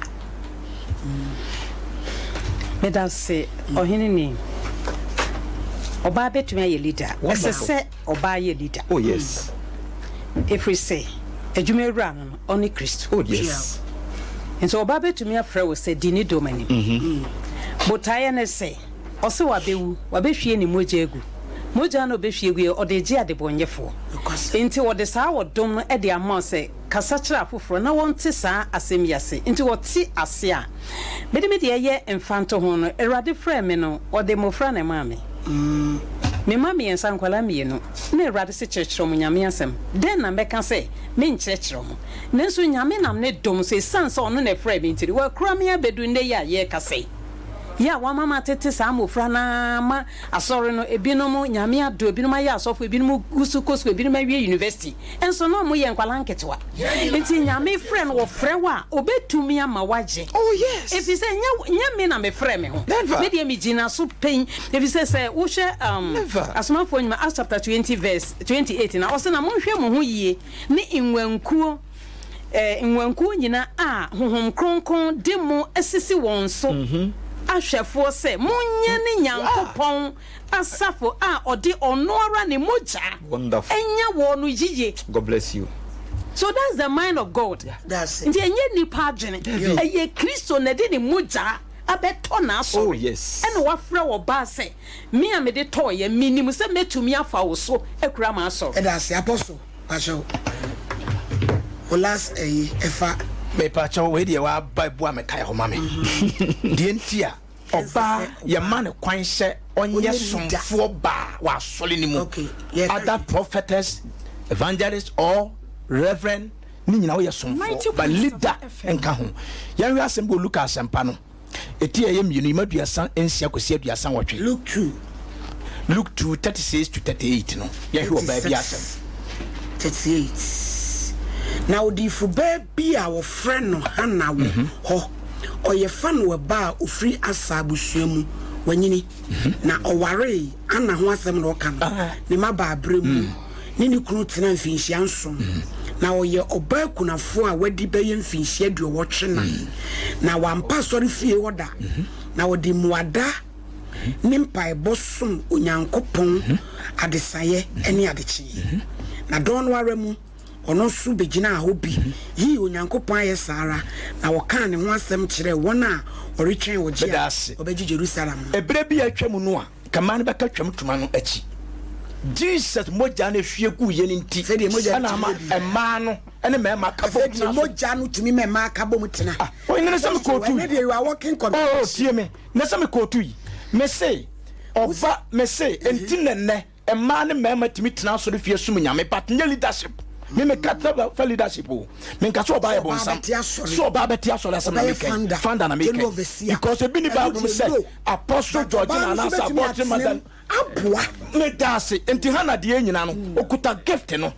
ogo prophetess but was say no sha sole ni mu on pass on fie de sum Kristo what you say oba di fo betimi de akotena sori ene yehunu bibiri ni busao enka twuro no mu yemfa di fo ntia sori yemfa di adi entia sori wo sha sole na bibi besia nyame aka afa so aka akira asafo no what you say ena nkom kire kwada ko mekire wo mahodo nya di fo ni di fo ye wo me ma enne taye ma gift wa sori fi enne wo Samuel major prophet ye wo Jeremiah Isaiah mo de entina me kirem say ya ka di fo nya di fo no bia na ye di fo di ma gift wo ho wo de se asoli ni mu ye wo so ntumi nye leader se apostle bishop wo gift wo no ba ntumi nye enya tumi di yo wo se na me ka se na me kire se Nyankopon timi che oba ade som asole ba ne me ma ba Deborah me gift ya na kura na apostle na nya me me tie se wo apostle me uya na so pese o twe wira gusu dabi o se na ene se sum na enye Christ eni Kristo wo ni e won som da so ye chimba hall no wo ya what you say e be say no Muslims o kwa ya tem still omo nyi Yesu wo ni ntum nti e da so ye adwuma ba ye de no ate enuntina ma oba ne ba matimi transfer ba kum sum nyame na fe oba chima de ne on tra den me da se on say ye kan ye oba bi wo ho a ono an kasa so di me fa se bia o ye makuo ni na woto dwomkora na wo bu ni nsa ono atimu se da bi de me ho nhyia da nyam oni gidie mo wotumi ka se da bi me ho ya me ho se da me ho ya mintim ko di etu iri unsa unko ni fie da mi no bia ne kora ni ni fie nso unko ho nanso apostle ohene entina me ka se Yesu abewu agyen enu ntina ne ema ne mema timi ka bom transfer de enu ne adom no ohun nti ayi dia me ka hana de na okuta nkom hye but what is so mu ye osum adwuma won said okas dia na wo kan okura gift or ye giver but what is so mu sum apostles no Mary Magdalene what you say Mary Magdalene mu nyina ka asomafo so no mo de esase esom one say Acts chapter 113 nyina no obuba apostles ni owie no say ne ma no on say stenti wa mention oba bia din said ye na no na mami no ye tu Timothy ofu and o se minimu na Eunice ntete ya o de ma Lois a o de ma wo enti e ma no tembia no wo pese o kire so mo de wo mo kire yes na mema no wanimu yes oba de ntwantuma stu asene said Messia sorry twan Messia sorry eno na na oba sia so dan de ye a gift from God was yet nyame wahene mommy was sia so dan nche so ye leader nyame na ato nsem se dokas no na do sika abo asafo no let us aso penny ye brain nti mama nyame ka ne se be biara e mo nkonkon afrew e wa we bremu se be ye n'adwuma no fa ahokeka ye adwuma no ne kwan so akọ na mmom ade ba ko se mama ahomaso ewiaw nyame ka no ahomaso e yifrim sam ye banti metimu hyenkom e ma asafo no e pagya me ye banti metimu ye we ane de ye ba mu pe obefire kwan so ba nyame frɛ wo a fa frɛ wo afrɛ no ade akyɛ de ode ama no adom de ama no fa ye adwuma bo asafo no se ba edasi pastor Eli pacho 2 minutes mommy me da se 2 minutes na me dey wie no me ye Galatians chapter number 3 verse 27-28 or say for as many of you as have been baptized into Christ have put on Christ. There is neither Jew nor Greek, there is neither bond nor free, there is neither male nor female, for ye all one in Christ Jesus. Ne tentene ne tietie nyina ne se 90.7 FM. Yesu ni moja na obehwie gu edi ma ye ne nti. Na ode sa ofre osom adwuma na eye the fivefold ministry edia share sano. Eya na ye ka say leader. Who is a leader? And who is a pastor? What I say? The moment who go under the fivefold ministry no so your bo so your bemo you are a servant of Christ. Okay. Eti yen nyina yefa akomapa na yefa moa yen nuama na anase ye yire no mu a omunyante ofre no ase no na ye mu omo no mo so omonya den omonte ofre no ase no omo moa yen ma ejuma no enye trabehwe na enunyam hye no aye osoro nyankopon edia. 0598994994 busuya ubetimi de wadwen kire no asem bisa no aba enne esiso oba betimi edi osumani. Hello Pachodin baby akase free me dey na one kata free finder na wa eti na one ja wutie na kasa wa e pacho. Hello Pachodin baby akase free. Hello Udin baby akase free. Pacho kase free ta kwa de yo yenkwe yo hello sister Fia kasa why yetie o so many are the one discussion many are the one ebusuafo yesra mo se wo fra enye line no omo fra o tie ni hu o TV ne so eyesa na e my feedback ye pauche twe hu free TV ne ho you for radio set no be asem na wo de ba ne hia be koye sa yente ye patro line so so I hot. Hello Pachodin baby akase free. That me friend Asante kase free konom. Yo Asante yentie we. Yo asem ntese bi sa ne se oyire yesofo ba. No, it's a Bible says, about this of money. And I said, so what's sorry? About so for now, and just a Bible says, about this of money. Apostle go to 1 Timothy chapter 2, verse 11. Or say, 90.7 FM. We are all children here, and you can say, about the very much. I would say, when you go for so much fashion, with the camp or Bema, you must say, can you send me a cry? Why was the dinner? Yeah, that's it. Hello, hello, hello, hello. Pachodini, baby, I'm free. Justice Opoku, because I feel Kenya so quabre. Yo, Papa Justice, what are my inti About perhaps the Dica, the Nameba Mossi. That's it. And then I most more young and I go so I monitor. Okay, there you go. I said, Chichimono, Colony may be done a crack. They say I can't leadership, and I can't automatic. Leadership. Mama echo to Deborah. She was a child, not a Jimwafo. So,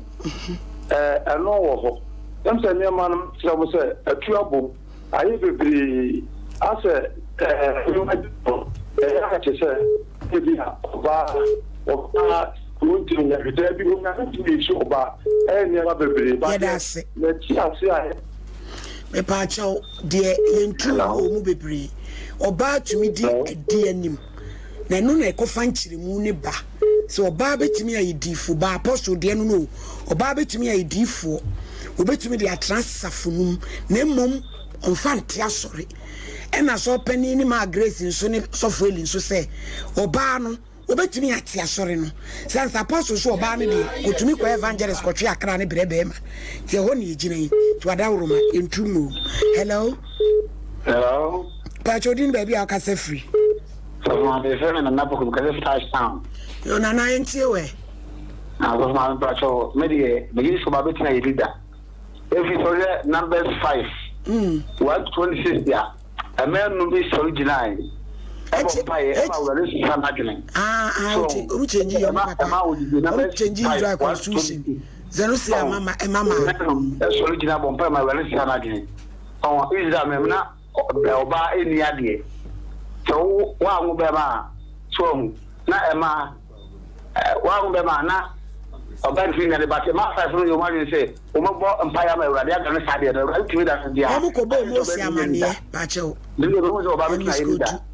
o mo ko bo mo si amane na mo se bu se urade na urade se de ma ne kan wo me o mo ne ko gina bo empaye 90.7 hello papa and my friends no see hello Pachodin baby akase free metafefe asante ya chinja Gyedie Ne yo yenkwe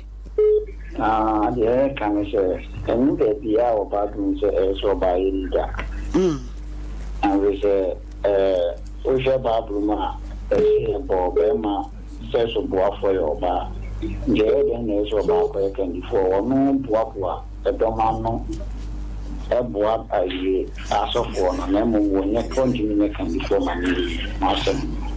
yo ebusia number no 0598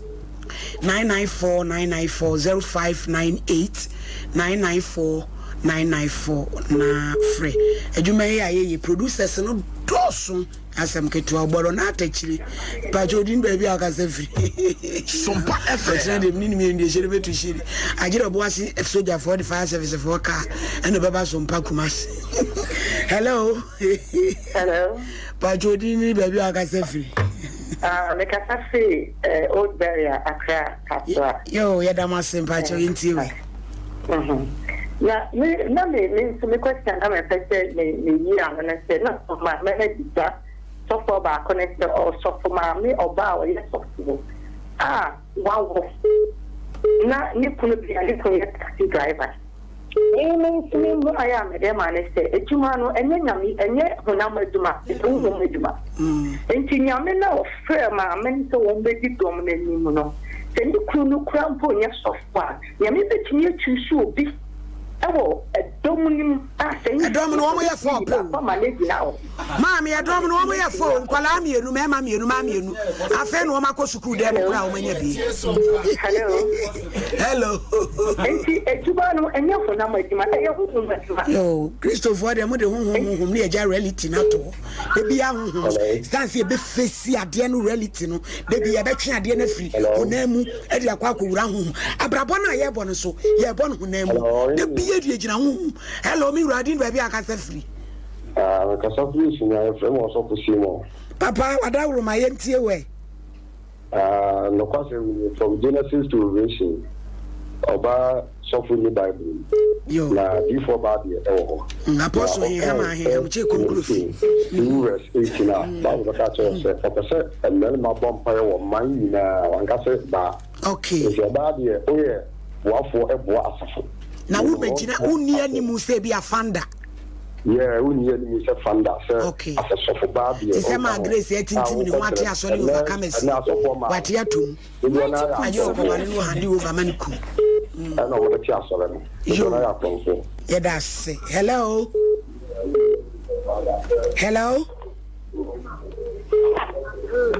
Hello. Pachodin baby akase free. Hello. Udin baby akase free. Kase free yes. Yo papa yankwe. Okay. I'm kire woni. F5 kire woni. Ba kan asma. Ba di os. Awas. Oba timi di wasofo. Oba di kwa ma. Daddy, where you kafra line ni break dodo enti de wo kan fa chen. Hello. Hello. Mi Raudini baby akase free. Atom kase free. Komu masi. Yo, yenti o. Yo, aka mun se. Dia mu kan. Se obadi asole ni mu a, na no nchire se ogu atole no. If you say suffer ba ko de kai asmafu ni manti di ba ko e hon. But ko dia asafo so hwe. Ajuma amma asmafo epanifo eni asomfo a internete so obadi asole animu a enu Kristo ga yi no ajuma na wo ye no wo ye dia ma Kristo onye menipa se nipa gire se so bi dia asole animu a ya no kire se e bi aso no wase no tinache so ba su di upese o che so obadi animu a eye yie batai mo edase hello Hello. Pachodin baby akasa free. Pacho me di the mic here. Me kasa free pampono. Mike yanko. Pacho me magen kren se ini pase oba eti asa for. Adentia. Ukai Koronto from me din kan. SOMPA. Adia sanai. Pacho ngabeti. Ebi ni masem no aka ma ye why? But me Bible ben na new thing wada wodoma man who can so kaka was a bush mo ase I was thinking and many people you the best to buy a man who can so move because the open how better could not or someone edit or someone yo yeah that's hello Yeah, good evening. Pachodin baby akasa free. Me the Christian, like as a free of was. Christian yankoi. Pacho program na moyen. Me person be say, ye ka say leader, family leader. Leader ne say obia obobo. Edomano. 90.7 FM. Leader you be obobo domano na ye say I say enti obobo domano e wo Kristo mu a odi omo ko hefa na odi omo. Ayo papa mi busa apostle no so oba ne tietie papa apostle say oba ne de obetimi akotwe dom na ba na odi abehye be mansa. Enti ya me tese busa apostle question bi fi. Busa no. Enti say Paula White, Jesmia. Enti omo Kathleen Coleman. Kathleen Coleman mu nyina no. Apostle so bisa wo. Sama no no mo di mo ko bon sama e ma fa e ntina oba na eji omani mu no akofo oba na heaven no mo ko bia na. Yo apostle heaven mu asem yo tumfo nyankopon kwa na betima ajaje. Coleman no mo a nyame form so yi ahode ye bebre owi ase no. Edom no obobo omudi ani mo be hia. Me kire se kasa ye kan nyina me kotu quotation firi Bible. Okay. Me kotu quotation na me kasa ye. Hello. Na what is saying, you best not bent. You the bosomi. To the over points, you fat. Hello? Hello? Pachodin baby, I can say free. The Pacho is Casafre, yes. You young queen. The Pacho money. Set apostle, no worker. I'm sorry if you say, I have business in you. No, because you money free. Depois vamos caçar na mitinha, mostra que mitinha, você Bible say. O que puxa o nosso sono não na sua desse show. Bible so say obakwase ne synagogue and me dan wa show. E na so no mo titinha nam say omo ko ade ntina. Omo nya asase kura atichem kura obe si dan because e yo be japade. Yeah, that's it. You should what you to do. Hello? Hello? Pachodin baby akase free. You are there, aren't you? The president can say, about the engineering of money. I didn't see it. I didn't see it. Hello? Hello? Yes, good evening. Good evening, Udi baby akase free. Pacho, if I done make a free, I'm free. Yo, ain't you? Yo, if you can be born also, addition, Modi, am I? You see, I did it. Yes. Now, no question I want to say, if you could share con Modia, when Yankopon and my point say, or buy any asafano any. The asafano, a Yankopon, the idea, Yankopon, she share and say, or buy any. Now, it can be equal to Acts chapter 20, verse 28, you know. One thing to make sure that fine and now Casadia trainer. We are now Casadia trainer, or no, over to no one, not oil bar, and not to know a bema. Here, two baby, is she idea? There might be a Bible knock on your friend Yajma. There the adjoining day, nothing in the very young couple. Crum, or the way Basua. Hello? Hello, Mama. Pachodin baby, I can say free. Mama Pacho, let me boost a wine, make a free transaction. You. I don't know, Madame Sidibri, Metia, Abedjafao, no more, Mabama Basu, Nubi, Yadin, Rina Yeshe. Ama, maybe Saturday, a black Christian who story, you know. So Bana we yin what the channel. Mary Magdalene. No that's mama. It is a Bana we yin what the channel. They are not percent man didn't want dance here. Who did one dance here? Now okay. Amra Rudy dancing among 40 dancing. No more okay among for another Christian. It is okay who yin what the channel. That's a who didn't want dance here. That's a bar na we yin what the channel. We yin what the answer bema. That's what you want to tell bar. That's a bar didn't want that. That not percent bar. I cannot send no dinner suffer me. Now okay, come on, Christian. First evangelist cry about Samarian Iban. What do you yin what so bar? It is just about this. After a year, apostle. So I tell what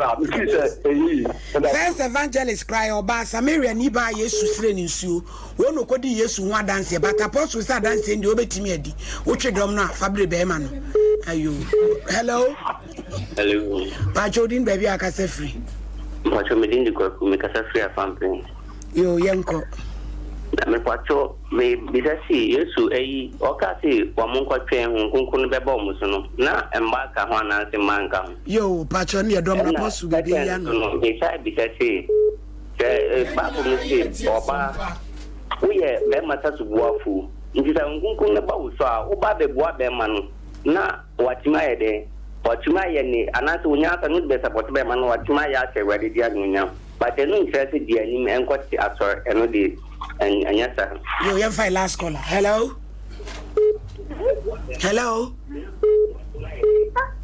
patosi unzo wati atomo ana.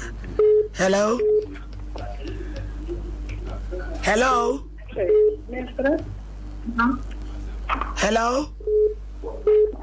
oh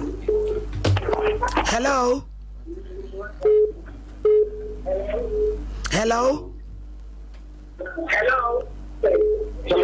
Pachodin baby akase free. Me kase free bi akwa. Yo yenti. Na twatu. Me so kakra me kan say.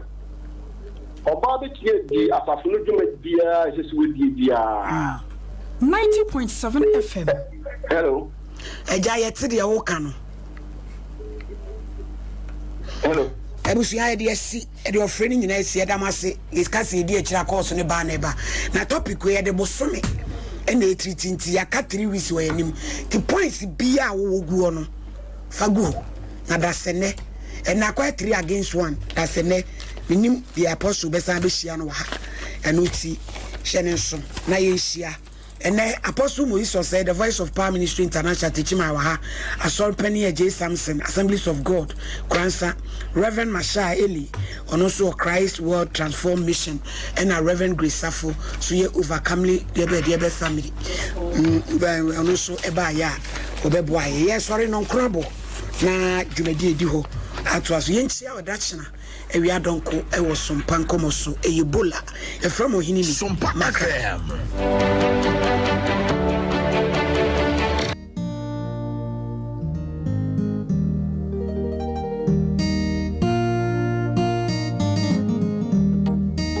Onitim die pue opue ya wampu ni kwao odi eniji anim kwansha abrabo mu afutu nyamsum wani daso ede eniji abro ni panyina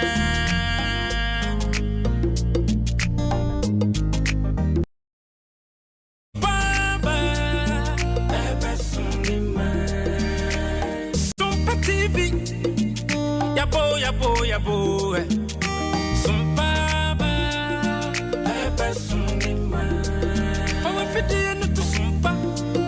Fato SOMPA TV